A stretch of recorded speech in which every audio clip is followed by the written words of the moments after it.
Hello friends, welcome back to വിനീസ്ഡൈൻ. ഞാനിന്നിവിടെ തയ്യാറാക്കാൻ പോകുന്നത് ചുട്ടരച്ച ചമ്മന്തിയാണ്. അതിന് വേണ്ട ഇൻഗ്രീഡിയൻസ് ഒക്കെ ഒന്ന് നോക്കാം.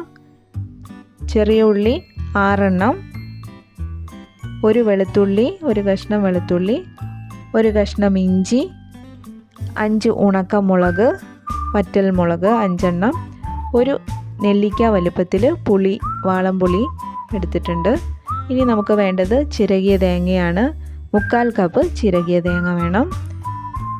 ഇനി നമുക്ക് ഈ ഉണക്കമുളകിനെ ഒന്ന് ചുട്ടെടുക്കാം. അതിനായിട്ട് ഒരു പപ്പടം കുത്തിയിലേക്ക് ഓരോ മുളക് കുത്തി വെച്ച് നമുക്ക് ഗ്യാസിൽ സിമ്മിലാക്കിയിട്ട് ഇങ്ങനെ ചുട്ടെടുക്കാം. അതിൻ്റെ മുകളിൽ ഇങ്ങനെ കാണിച്ച എല്ലാ വശവും ഇങ്ങനെ തിരിച്ച് കൊടുത്താൽ മതി. നമുക്ക് നന്നായിട്ട് ചുട്ടെടുക്കാനായിട്ട് സാധിക്കും. ഇപ്പം നമ്മുടെ ഒരു മുളക് ചുട്ടെടുത്തിട്ടുണ്ട്. അതുപോലെ തന്നെ എല്ലാ മുളകും ഇങ്ങനെ തന്നെ ചുട്ടെടുക്കാം. കരിഞ്ഞു പോകാതെ ശ്രദ്ധിക്കണം. ചെറിയൊരു കളർ ചേഞ്ച് ഉണ്ടാവണം, എന്നാലേ ആ ഒരു ഫ്ലേവർ കിട്ടുകയുള്ളൂ. ഇപ്പം നമ്മൾ എല്ലാ മുളകും നന്നായി ചുട്ടെടുത്തിട്ടുണ്ട്. ഇനി നമുക്ക് മിക്സിയുടെ ചെറിയ ജാറിലേക്ക് ഇതെല്ലാം ഇട്ട് കൊടുക്കാം. ഇഞ്ചി ചെറിയ പീസസ് ആയിട്ട് കട്ട് ചെയ്ത് ചേർത്ത് കൊടുത്തു. അതുപോലെ തന്നെ ഉള്ളിയും ചെറിയ പീസസ് ആയിട്ട് കട്ട് ചെയ്തു.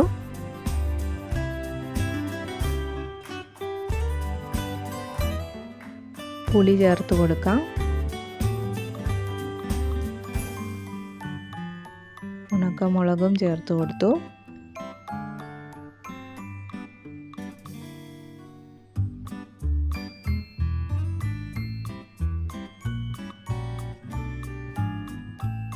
ഇനി അതിലേക്ക് 1 ടീസ്പൂൺ ഉപ്പ് പൊടിയും കൂടി ചേർത്ത് കൊടുത്തു.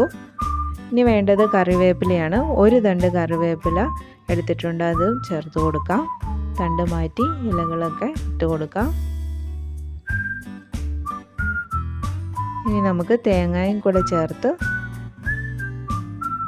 ഇനി ഇതിനെ അടച്ചു വെച്ച് നന്നായിട്ട് ഒന്ന് അരച്ചെടുക്കണം.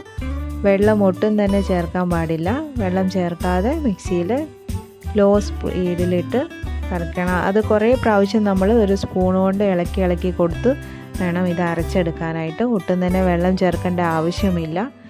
ഇതായിപ്പോൾ നന്നായിട്ട് അരച്ചെടുത്തിട്ടുണ്ട്. ഓരോ പ്രാവശ്യവും അരയാനായിട്ട് കുറച്ച് ഇത് ഇളക്കി കൊടുക്കേണ്ടി വരും. കുറച്ച് പ്രാവശ്യം നമ്മൾ ഇട്ട് വീണ്ടും തുറന്ന് അടച്ച് വെച്ച് അരച്ചെടുക്കണം. ഇതാ നോക്ക്, ഇപ്പോൾ നമ്മുടെ ചമ്മന്തി റെഡിയായി വന്നിരിക്കുകയാണ്.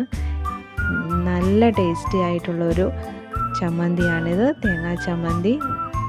തേങ്ങയും പുളിയും മുളകും എല്ലാം ചേർന്ന് വരുന്ന വളരെ ടേസ്റ്റി ആയിട്ടുള്ള ഒരു ചമ്മന്തിയാണ്. ചോറിനും കഞ്ഞിക്കും ഒക്കെ നന്നായിട്ട് യോജിച്ച ഒരു ചമ്മന്തിയാണ്. ദോശയുടെ കൂടെയും ഇഡലിയുടെ കൂടെയും ഒക്കെ കഴിക്കാനായിട്ട് ഈ ചമ്മന്തി വളരെ ടേസ്റ്റിയാണ്. നോക്കിക്കേ, കാണാൻ എത്ര ഭംഗിയാണ്, അതുപോലെ തന്നെയാണ് കഴിക്കാനും വളരെ ടേസ്റ്റാണ്. ആ കറിവേപ്പിലയുടെ ടേസ്റ്റും ഇഞ്ചിയുടെയും എല്ലാത്തിൻ്റെയും കൂടെ ആ ടേസ്റ്റ് വരുമ്പോൾ ഉണ്ടല്ലോ, അടിപൊളിയാണ്. അത്യാവശ്യം എരിവും പുളിയും ഉപ്പും എല്ലാം ഉണ്ട്. എല്ലാവരും ഉണ്ടാക്കി നോക്കൂ, എന്തായാലും ഇഷ്ടമാവും. വീണ്ടും നല്ല വീഡിയോയുമായി കാണാം. Stay safe, stay happy. Bye bye.